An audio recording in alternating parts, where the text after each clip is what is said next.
4.5 வருஷம் ஆச்சு, 4.25 வருஷத்துக்கு மேல ஆகுது.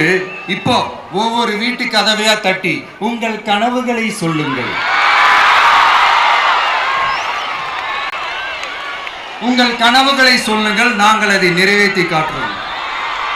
இல்ல, ஸ்டாலின் சாருக்கு மக்கள் சார்பா ஒரு கேள்வி. மக்களுடைய கனவு என்னன்னு உங்களுக்கு தெரியுமா சார்? அது சரி, அவங்க என்ன நினைக்கிறாங்கன்னு உங்களுக்கு தெரியாது, அதுக்கப்புறம் எப்படி அவங்க கனவுகளை பற்றி உங்களுக்கு தெரியும். மக்களோட கனவு என்னன்னு நான் சொல்லட்டுமா சார்?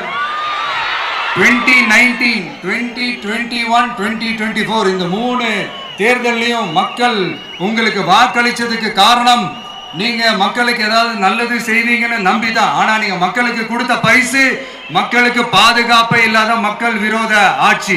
அந்த மக்கள் விரோத ஆட்சியை அகற்றிட்டு அந்த இடத்தில் தமிழக வெற்றி கழகத்தை ஆட்சி பீடத்தில் அமைக்கணும் அப்படின்றதுதான் மக்களுடைய ஒரே கனவு.